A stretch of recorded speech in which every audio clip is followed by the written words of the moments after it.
तब अंधेरा हो चुका था। खेत का काम खत्म करके शारदा और सुमित्रा नदी किनारे होकर घर जाने लगती है। ये ठीक नहीं होगा शारदा भाभी। तुम किस बारे में बात कर रही हो सावित्री? इतना बड़ा घर नौकर चाकर से भरा हुआ, बैठ करके भी आप खाएंगी तो खत्म नहीं होगा।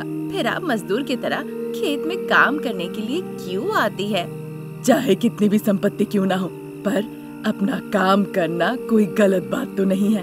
पर ये क्या, तुम पैदल आ जा रही हो? तुम्हारे पति गाड़ी लेकर नहीं आए क्या? नहीं भाभी, बाजार गए हैं वो किसी काम से, शायद उन्हें देर हो जाएगी, निकलने से पहले कहा था। ऐसा कह ही रही थी, तभी सावित्री का पति गोविंद उसी रास्ते से बाइक से गुजरता है। सावित्री गोविंद के गाड़ी में बैठ जाती है और गोविंद गाड़ी लेकर चला जाता है। फिर अकेले डरते डरते शारदा पैदल चली जा रही होती है।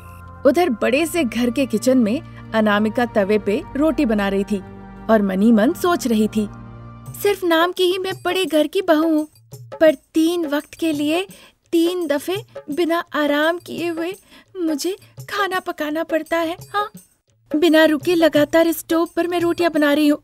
मेरे हाथ तो ऐसे काम कर रहे हैं जैसे मानो कि मैं इस घर की नौकरानी हूँ। रोटियां बनाते बनाते दुखी होकर वो ऐसा कहती है। तभी प्रसाद अनामिका के पास आते हैं। अरे बहू, खाना कहाँ तक पका? बस हो ही गया पिताजी, थोड़ी देर में ही हो जाएगा। इस तरह कहने पे प्रसाद वहाँ से चले जाते हैं। अनामिका फिर से रोटियां बनाने लग जाती है। उधर शारदा नदी किनारे से उतर के मिट्टी के रास्ते से होकर चली आ रही थी। तभी उसे एक सुरई दिखता है जिसका मुंह बंधा हुआ था और वो घुलट के जा रहा था। शारदा खड़ी खड़ी आश्चर्य होकर देखने लगी। ये तो मायावी सुरई दिख रहा है। पुराने जमाने में जेवर ऐसी सुरई के अंदर अच्छे से बांध के रखा जाता था। फिर तो मुझे बिना सोचे हुए इसे अपने साथ ले जाना चाहिए। इतना कहकर शारदा उस सुरई को उठा लेती है। उसे सुरई बहुत हल्का लगता है। फिर थोड़ी देर सोच विचार करने के बाद वो उस घड़े को अपने सर पे रख लेती है और घर की तरफ जाने लगती है। उधर उस बड़े से घर पे सारे नौकर चाकर एक लाइन में बैठ गए थे। फिर प्रसाद और रमेश सभी को चावल दाल सब्जी लाके परोस रहे थे। अनामिका एक बड़ी सी टोकरी में रोटियां लाके वहीं पे रख देती है। इतनी रोटियां बनाकर अनामिका काफी थक चुकी थी, इसीलिए वो वहाँ पे खड़ी नहीं हो पाई। सीधा जाके अपने बेडरूम पे वो सो गई। उधर शारदा उस सुरई को लेकर घर पहुँचती है।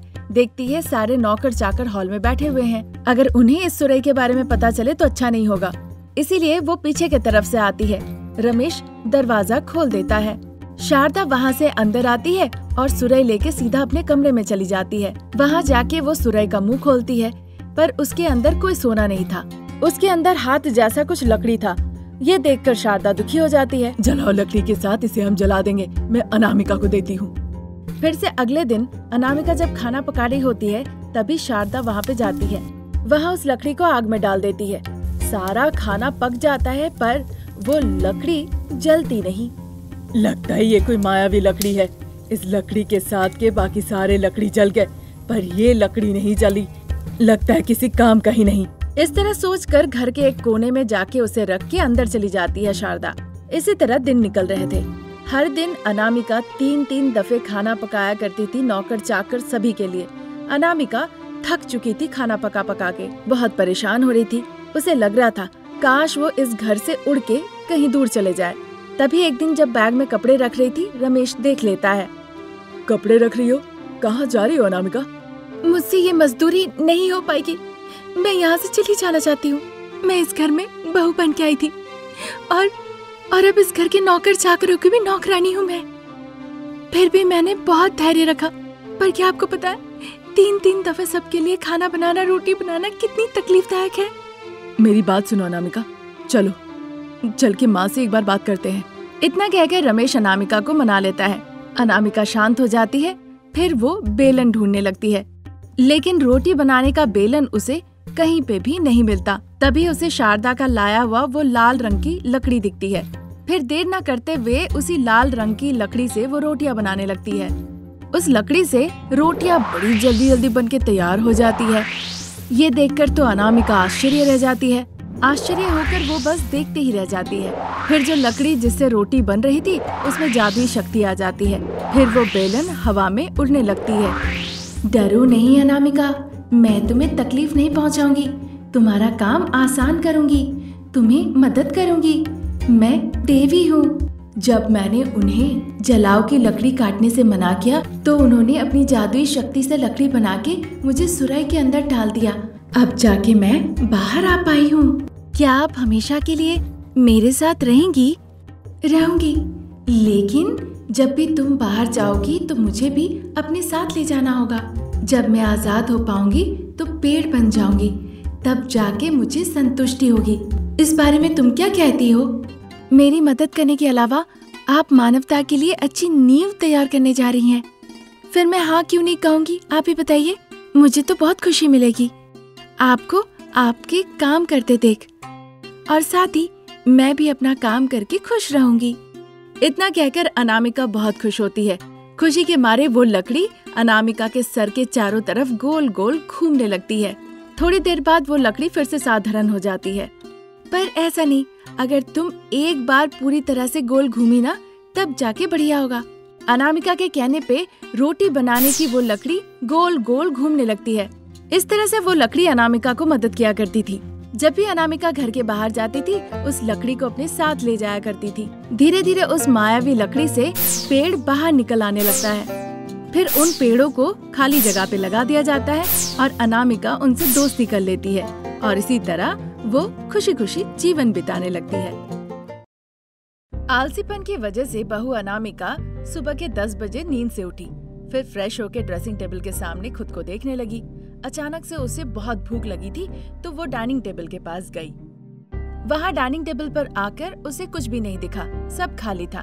फिर मासूम सा चेहरा बनाकर अनामिका, ये क्या, पूरा डाइनिंग टेबल खाली है, किसी ने नहीं खाया क्या? या फिर सबने खा के खाली करके रख दिया? अब जाकर अगर मैं अपनी सासू माँ से कुछ भी पूछूं तो मुझे पे सवाल करेगी।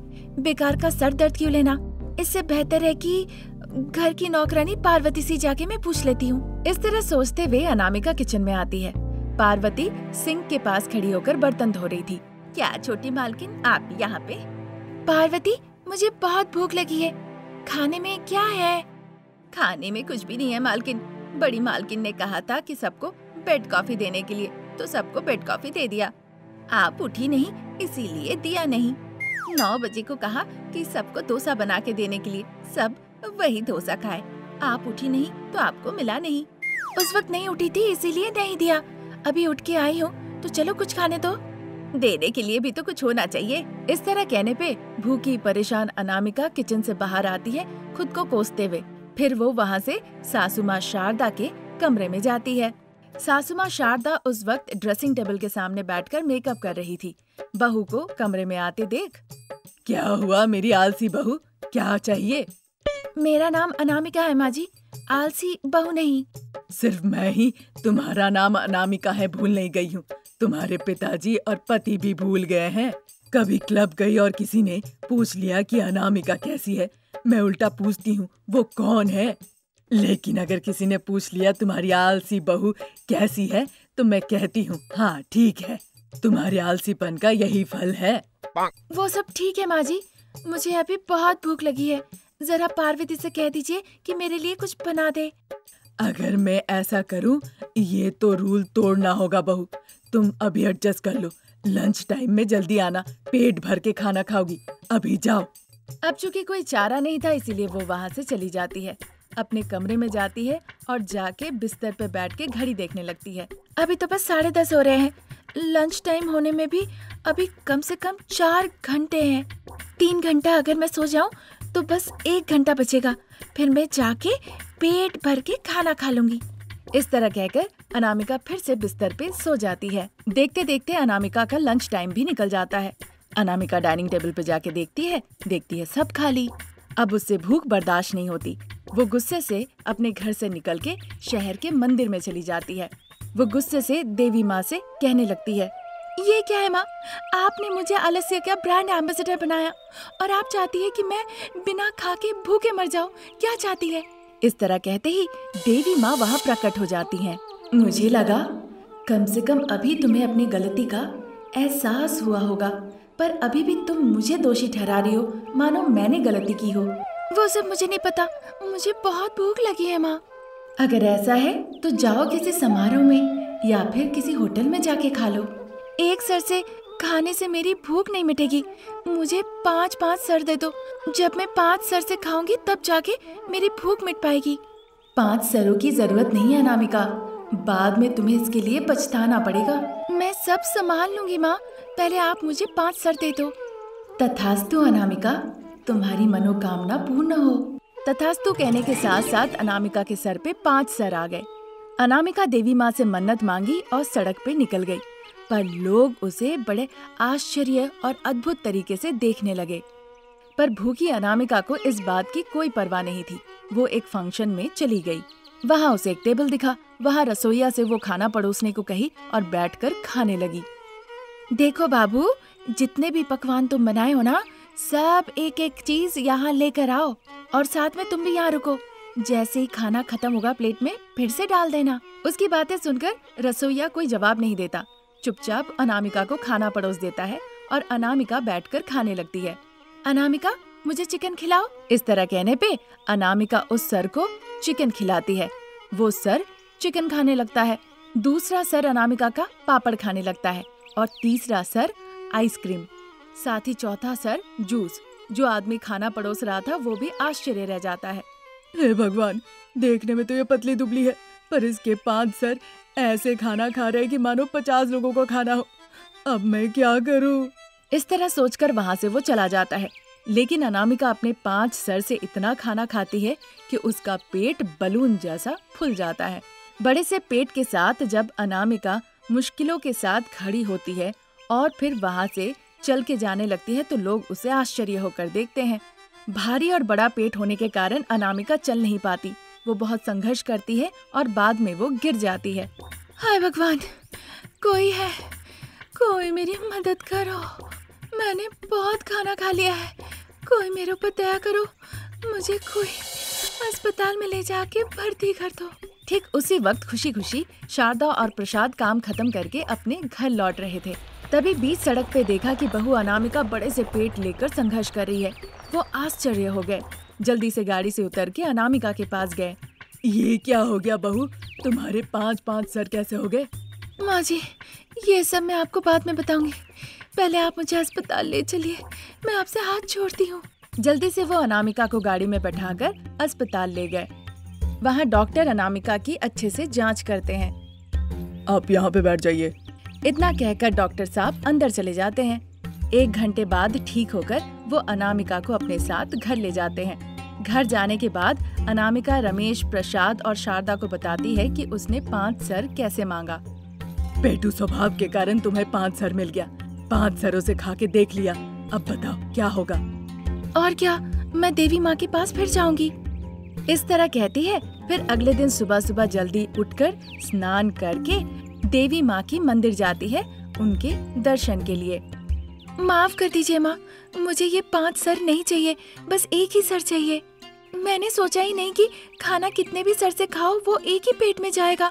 मुझे नहीं पता था कि मेरा पेट वैसा हो जाएगा। उसकी बातों से देवी माँ को दया आती है। फिर अनामिका के सर से 5 सर गायब हो जाता है और अनामिका घर लौट आती है। आज की कहानी यहीं तक। नई कहानी लेकर फिर हाजिर होंगे। नमस्कार।